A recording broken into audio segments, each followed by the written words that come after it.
Some of you guys asked me for a tour of my workshop. Well, I actually have three. Never wanted to be stingy with my ideas. I like to work on big projects. I fix the car when it needs it. I build benches. I build arbors for the yard. I work on tractors. I work on my truck. I fix Lydia's car. I change tires. I rotate tires when they need it. And I do engine rebuilds when absolutely necessary. So this part of the workshop is the garage part of the workshop. Just this summer, I built a small area for Lydia to have for her potting shed. She actually can take any part of the garage she wants, but she wanted one small corner just to put all of her stuff so she could find it. And I put up a pegboard, and now she gets to hang up all of her stuff and set it on the bench over there. There's a lot of stuff just piled in here because I'm always working on something. I got 4 or 5 projects going all the time. The engine that you see sitting against the wall, that's a 226 cubic inch flathead 6-cylinder Ford truck engine. That is a spare engine for my tractor. The engine in the tractor had a bad valve, and I bought it that way knowing that it had a bad valve. I found this engine on eBay for 50 bucks. Took a 200-mile round trip to get it, but it was time well spent. For $50 I got an extra engine in good shape. Sitting next to the engine is the 200 amp power panel that we put in, well, that I put in the garage when we bought the house. The house had a 60 amp plug fuse panel in the basement. Absolutely was not enough to handle all the stuff that I typically want to plug in. So I put in a 200 amp service. Being an electrician, it's a fairly simple matter and costs about 250 bucks. So that was a good deal for me. Over in the corner, you can see the Sanborn air compressor. I bought that at Menards. It's a 3.5 horse. It'll go up to 155 psi and does 11 cubic feet a minute at 155. More than enough to run a sandblaster or a grinder or a buffer or any of the air tools that I want to run. And because my dad repaired air tools for the Midwest Foundry, when they closed, he ended up with a whole lot of air tools, and they said, just keep them. So I inherited all of his air tools. So I've got a lot of air wrenches and grinders and sanders and saws and drills and all kinds of things. In the far corner is the workbench that I built for the garage after I moved it out the back corner.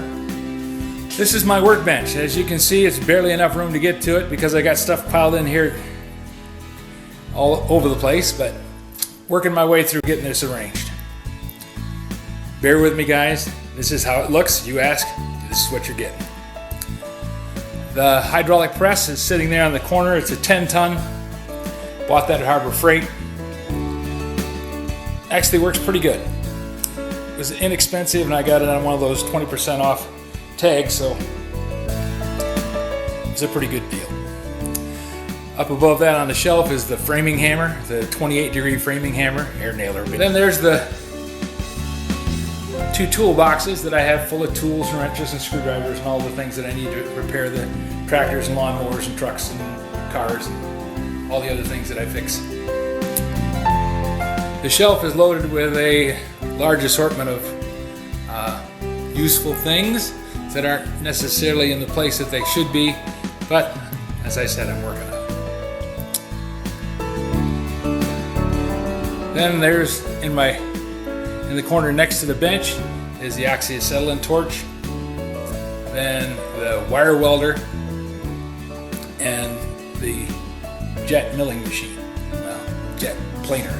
It's actually a planer molder. I only have planer blades for it. I never felt that I needed to buy molding, or I was going to make big enough projects to be doing any molding, but I certainly have salvaged a lot of wood by running it through the planer and making it all the same size. Then next to that is a file cabinet, and I don't have files in it. What I do have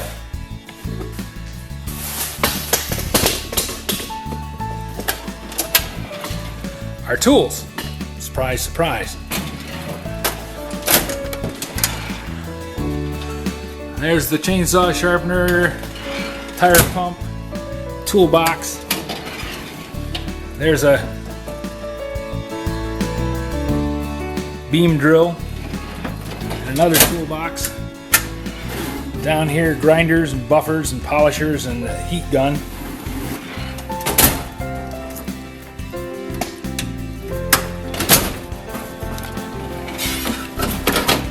This one holds my spare welding hood that I use when I have visitors. Not very much use right now, but it's there in case I need it. And this is a pile of saw blades that I've collected over the years. I don't use them very often, but when you need one, I got it.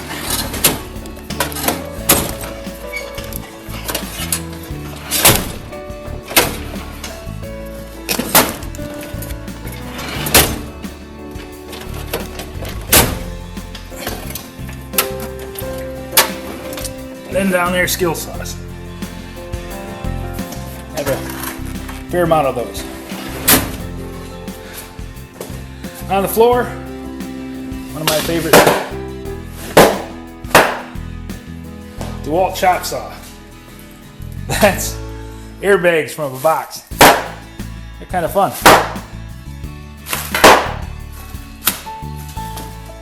And that's enough of that.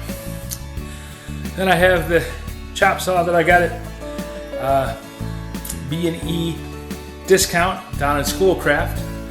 That I use for cutting steel, and comes in very handy. I hate hacksaws.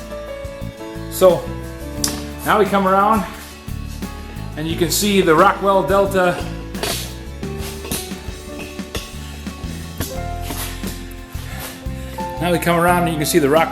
radial arm saw. Got this from a friend of mine. He was moving down to Massachusetts and didn't have room at the new place, so he said you can have this and anything else in the garage that I don't want. There's my jet drill press. It's a floor model. I got that on discount at Menards because somebody had dropped it and broke off one of the handles. As you can see, it only has 3. And some people might say, well, that makes it a really tough thing to work with, but nah, not a problem. One of the problems with buying inexpensive tools is you get inexpensive tools. My bandsaw, the top bearing mount for the top wheel has broken. And it has not come up on the list of things that I need to have right now, so I haven't fixed it. It'll take probably a day's time to get that going. As soon as the slot opens up in the process, we'll get to that too.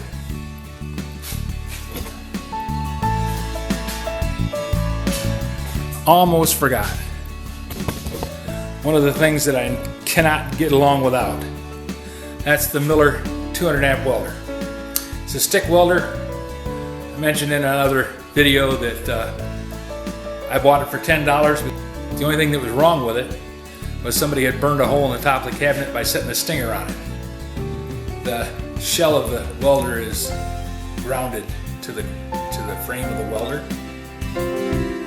So that meant that it was grounded to the ground on the welder, and when you set the stinger on top, it struck an arc.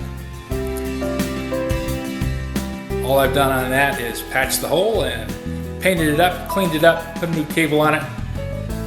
Good to go. So that's the garage workshop. There's tons of little stuff in here we could talk about ad infinitum, but really don't think it's necessary or useful. Hope you enjoyed it. Old Sneelock here again. Thanks for watching. Have you subscribed yet? If you enjoyed the video, please take a moment and click the thumbs up.